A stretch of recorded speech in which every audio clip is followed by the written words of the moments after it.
Welcome to TVBS Meeting Room, where we tackle global issues with a view from Taiwan. I'm your host, Wenqi Yu. American businesses played a major role in helping China's reform and opening. To many people who've been involved in business and commerce between US and China, there's a certain pride in helping China's impressive economic development, lifting hundreds of millions of people out of poverty. However, they're also most realistic about China's intentions and goals. Today's guest is a veteran business executive, Mark Atkeson, who spent 3 decades doing business between US and China. He recently published the book, Risky Business in Rising China, sharing lessons learned as an entrepreneur during China's growth period and experience working in sectors of intense competition today, such as semiconductors and electronic vehicles. Welcome, Mark. Wenqi, good morning, and thank you for having me on your show. As you said, I worked in China for basically from the early 1980s up until very recently.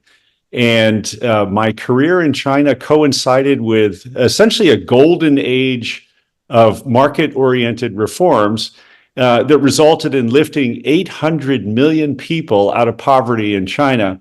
And I like to say to my friends that this event in the world is the most important thing, even more important than, the fall of the Berlin Wall. So I'm happy to have been part of experiencing that amazing transformation in China, and I look forward to sharing with your audience today. Well, that's an incredible experience. And, obviously, other than sharing all your, journeys and adventures as an expat in China from early days in the 80s all the way to, the 2014, 15, what do you hope the readers can learn from your book? Yeah, so, I'll comment on 3 areas. One is that, there's often a misperception with business people outside of China that China is a big monolithic, state-owned economy. And China is actually, over the period of the last 30 years, the private sector grew up to be, over 60% of GDP and over 80% of urban employment. And the private sector is a hive of millions of firms that are fast and nimble and adaptable, who are chasing market opportunities and dodging restrictive regulations.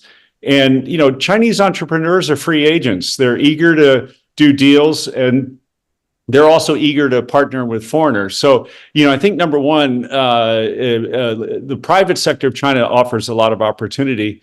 I think the second area that I would like people to take away from the book is that engaging with China offers, wide-ranging opportunities. I spent a career there in everything from, aircraft maintenance to automotive parts to mobile technology to venture capital. And, China's a big economy. It supports, global supply chains. It has leading technologies in everything from, solar to AI to electric vehicles to batteries. And so, one can engage with China and find all kinds of interesting business opportunities. And then, the last thing I'll highlight, Wenqi, is that the younger generation, so when I refer to them, the millennials and the Gen Z, have grown up in a China that is, radically more modern than what the older generations experienced. And I think as they inherit the reins of power of the country over, the next decade, they will drive China in a very positive direction. Well, I think you do sounds like, you have a more optimistic view about China's future, while some may not hold the same view. And what's interesting is when you talk about the 60% of China's economy being private. And I think one counter argument for many in the US is that China has no true private sector. They don't really believe that they're private businesses because, ultimately the Communist Party controls everything. And can you just sort of say, whether you believe it? I know you don't believe it, but, what's the counter argument that private sector is truly owned by private entrepreneurs? Yeah, no, a very good point. And I think let me highlight two areas. I think that as the private sector grew and scaled up to a point where many of these private companies were at the same scale as companies we recognize here in the U.S. like Amazon and Microsoft. You think of Alibaba and Tencent; they were on their way to trillion-dollar market capitalizations, and unfortunately, in 2021. The central government of China cracked down on the business scope and applied all kinds of restrictive regulations to the private sector. And as a result, it's taken a toll. So, Alibaba and Tencent are down about 2/3 from their peak market cap. And, one of the greater tolls is that youth unemployment has increased significantly because of the loss of, business confidence and business outlook in the private sector. However, if we turn to an industry like electric vehicles in China is almost completely a story about the private sector. You don't see, First Auto Works and Second Auto Works. You don't see the big state-owned enterprises who joint ventured with VW and GM and Toyota. Well, let's talk about that because there's a lot of concern about Chinese-made EVs flooding global markets, right? Yes. And there are people basically, on the U.S. side saying it's unfair trade practice because it's, in some way supported by the government. But it sounds like you argued that they're truly private. There's no state involvement. I would say this. It's a hybrid, and let me put it this way: that in many industries in China, there tend to be more companies domestically in China than the entire rest of the world combined. And so, if you look at the electric vehicle story, when it became clear that local governments and the central government would provide subsidies for, setting up production of electric vehicles, hundreds of companies piled in. And that's a phenomenon in one industry after another in China, is that if people see an opportunity to make money, a lot of private firms jump in. And, the mandate is to make a quick profit as quickly as you can. So I think the status of where we are with electric vehicles in China today is that they're now down to about a dozen firms that are producing. Many of them are losing money, but many of them are also supported by local governments who champion, their local producer of electric vehicles. And so you're right in the sense that countries outside of China are concerned about the overcapacity because, clearly in the Chinese automotive market today, there's significant overcapacity, not just in EVs, but actually in internal combustion engine vehicles as well. And so, the situation we'll have in China is that there will be winners and losers. If you sell more electric vehicles, the internal combustion engine vehicle makers will lose out on market share.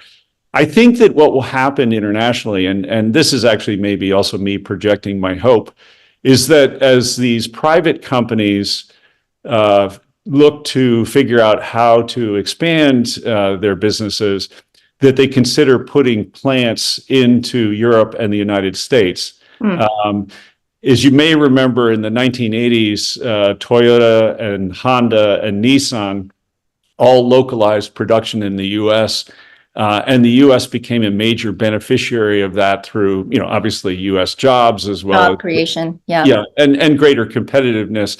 So back to your point, what I would say is, I think if we analyze the EV industry in China today, it's still made up almost primarily of privately held companies, with BYD being the leader of the companies. Yeah. So I think the lesson learned maybe from your experience there is that it's not as black and white in terms of government's role. Some subsidies, clearly. However, it is still largely driven by private entrepreneurs. Obviously, the innovation and also technologies will have to come from the people themselves. And I think that's something people who don't understand China have to keep in mind. We want to talk about, semiconductors, which is also an important part of auto manufacturing.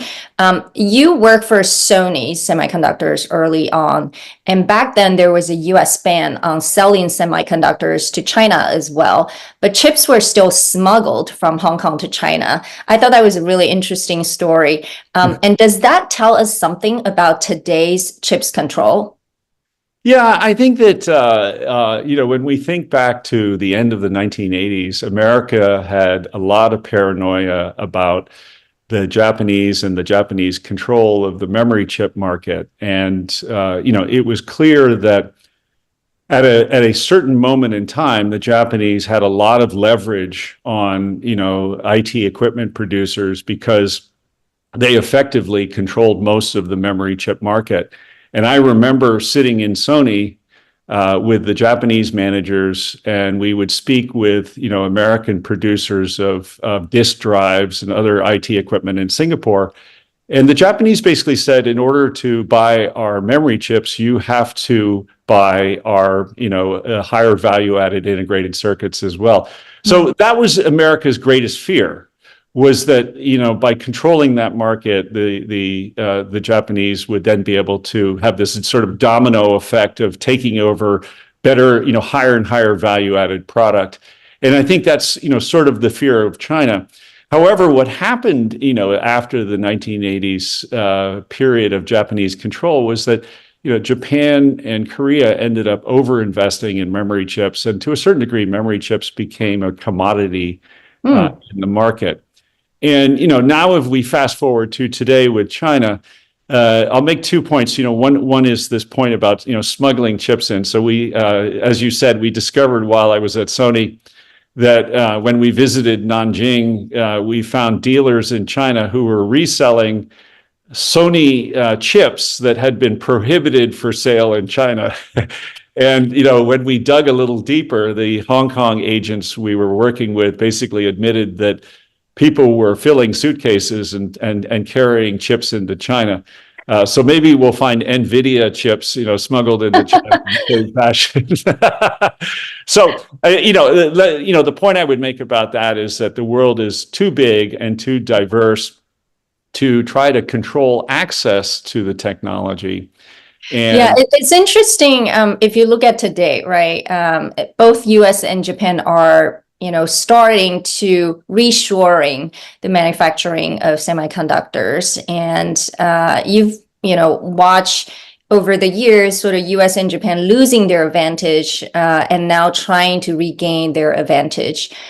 Is the CHIPS Act going to reverse the trend from your point of view? It's a good question. So obviously the CHIPS Act is a major exercise in US industrial policy to localize more semiconductor production. I think we have to be careful because, again, if we look at what happened 30 years ago, we would not have wanted to invest in a lot of memory chip production where memory chips ended up with basically very low returns in the market. And, so we have to be careful here in America that we don't we don't have wasteful investments in, semiconductor sectors. And look, the Americans are just as guilty as everyone else in terms of every state in this country, will rush to grab whatever subsidies are handed out by the federal government, regardless of the economic prospects of the actual chip product. But I think that, what we learned was that America did end up focusing on areas of strength, which tended to be more processors than memory chips. And, look at where we are today. I mean, NVIDIA and you even look at Apple and what Apple has done to design its own chips that go into its own products.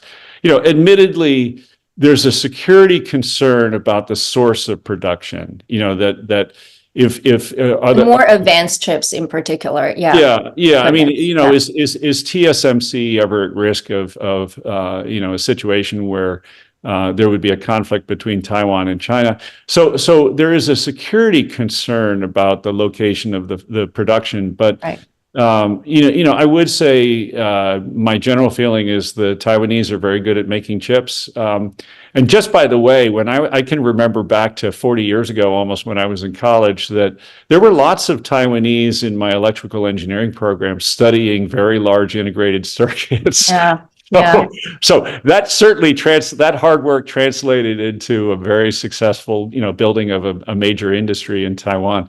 So here's the CHIPS Act is partly directed at a security concern about the location of factories, but we have to be careful that we don't have wasteful investment. Yeah, I mean, with, such high demand, especially these days, AI technology, it looks like we are not right now manufacturing enough chips. That's why so many companies are jumping the bandwagon. However, I do worry if there's going to be an oversupply issue Yes. in the future, right? And then, we also want to talk about intellectual property, which has been an issue of friction between US and China just over the last few decades in terms of business and commerce.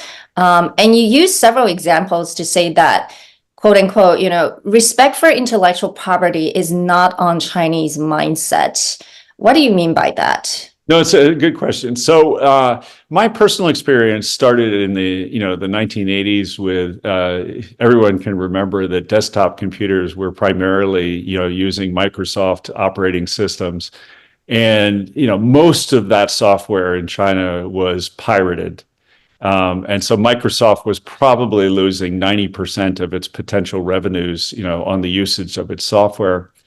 And then, at one point in my career, in the book, I describe how I worked in the automotive parts industry in the area of diesel fuel injection. And to us, it was perfectly normal to, go out in the world market and buy the latest technology diesel pumps, and then disassemble them in China and figure out how to reverse engineer them and localize them for the Chinese market. So, to us, that was the answer.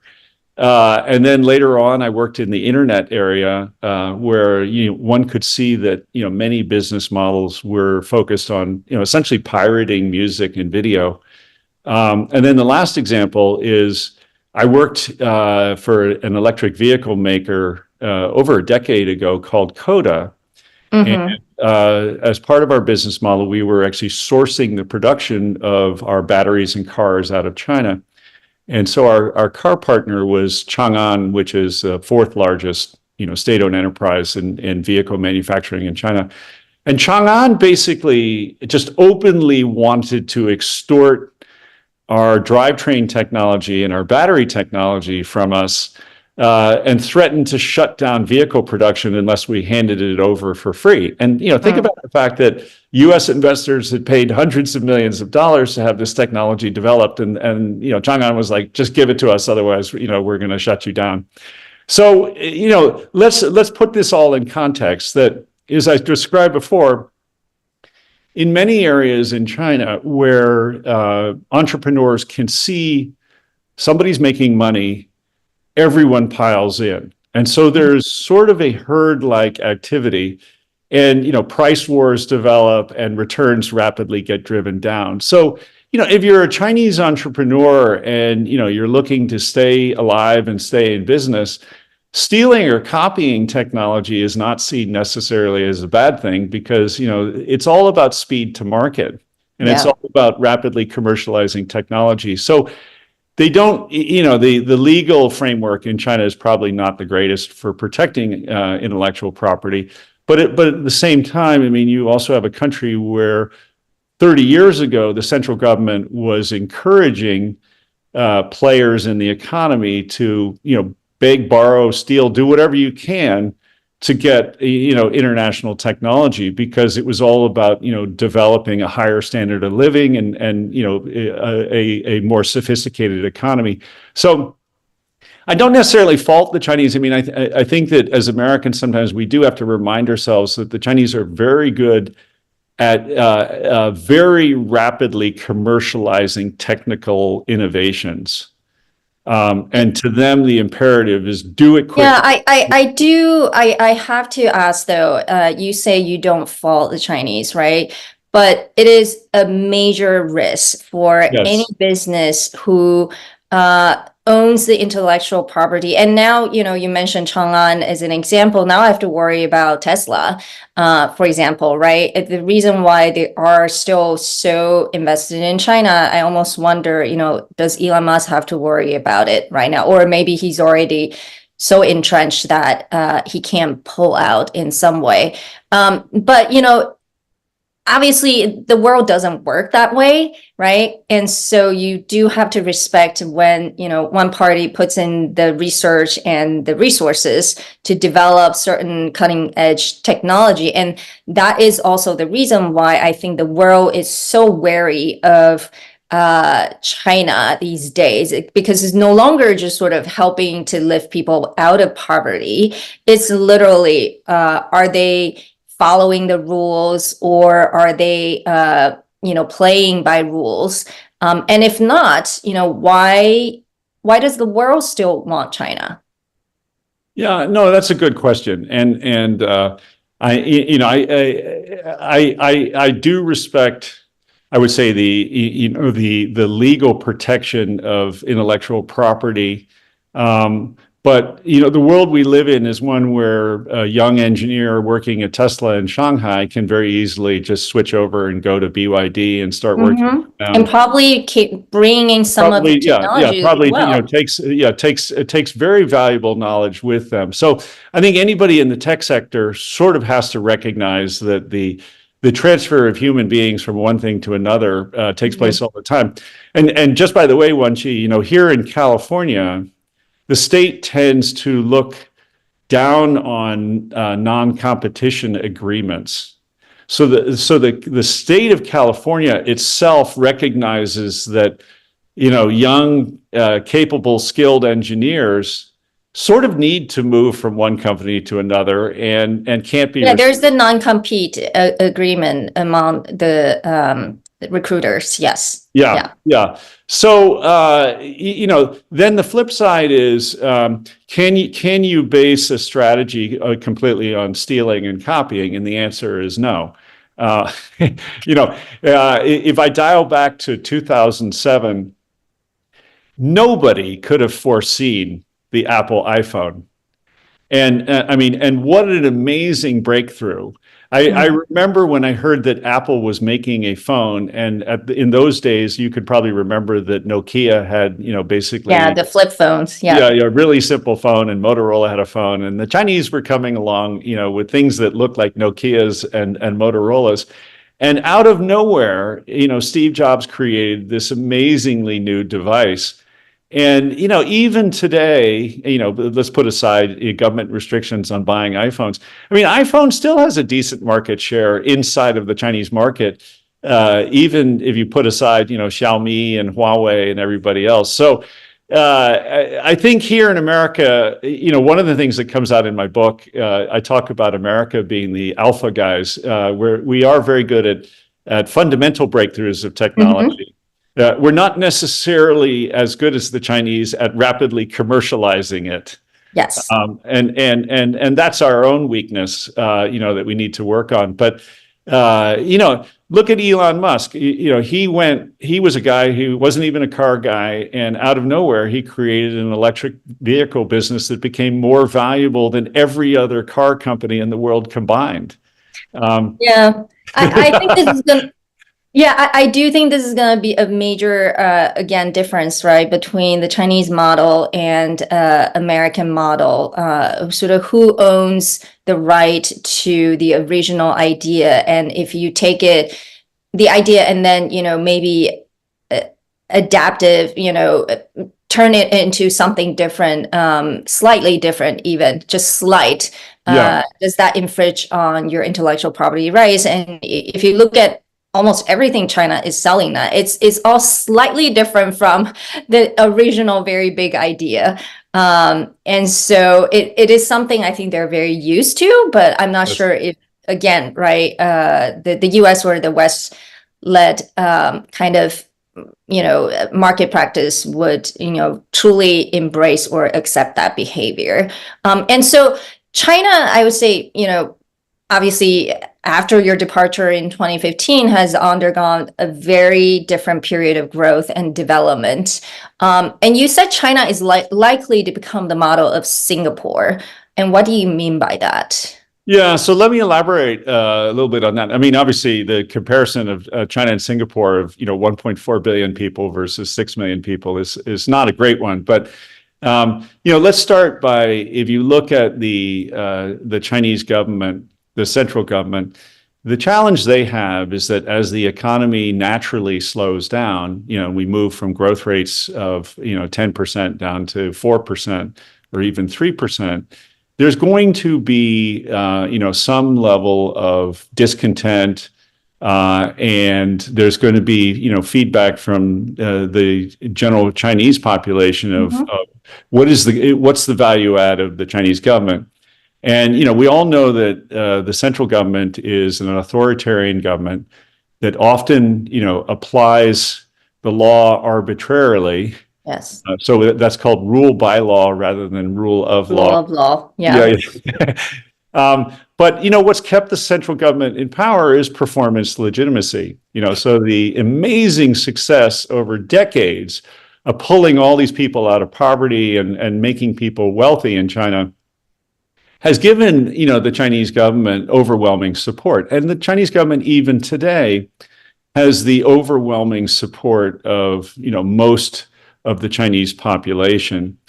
If you look at the urban middle class, they have an outlook where they accept limitations on their freedom and privacy in exchange for a sense of security.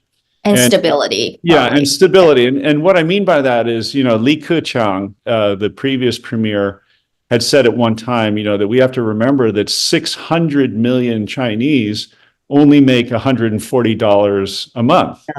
Yeah. And so if you're the urban middle class, you don't necessarily want multi-party democracy because that inevitably could lead to, wealth redistribution. And, it could lead to a really restricted outlook for people who live in the cities. So, they support the central government. But I think, Wenqi, what we have to recognize now is that as the economy hits certain bumps in the road, and the property sector is probably the most prominent challenge right now for China, that as the urban middle class sees their property assets, the values go down. They see stock market, their wealth shrinking, stock market. Yes. Yeah. There's a loss of confidence. The performance legitimacy is no longer good if the economy is not performing. And so I think that, this then leads to a question of, does the Chinese population want better accountability? Do they want, a government that has greater transparency and fairness in the application of the law and, better, more efficient allocation of resources? And, those are all things that, if you look at Singapore, Singapore is a one-party state, but Singapore excels in things like, transparency, fairness, and efficiency in, the allocation of state resources. So that's really what I think the Chinese population over time, they'll demand accountability from the government. And, I think the challenge for the central government has got to be that, they're going to have to think about a shift in strategy away from so much support for the state sector and a suppression of, entrepreneurs and business leaders. And they're going to have to think about rebalancing to more private sector support and more domestic consumption. And, as we know, the biggest problem for the central government will be there are a lot of, vested interests in China in the current economy, with the current status quo. And so it'll be incredibly hard to further reform to rebalance the economy, given the resistance of, these vested interests.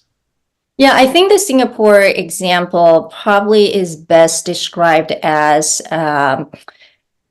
Chinese people would like to be wealthier and wealthy, right? If you look at Singapore, the living standard is one of the top in the world. Yeah. and perhaps, in exchange for that, they are willing to have a government that is more involved in your daily life. So long as it's used in a way that is to guarantee security, stability, and no chaos, basically. Right. And from Wow. that point of view, yes, I do think from what a lot of what Singapore government and the regime in Beijing are doing together, they seem to see eye to eye when it comes to governance in that respect, and less sort of willing to consider the Western or the pure US-led Western model. And so from your book, right, since you talk about the role of state, you also say the power of the state provides China's greatest potential and its gravest inherent risk for prosperity.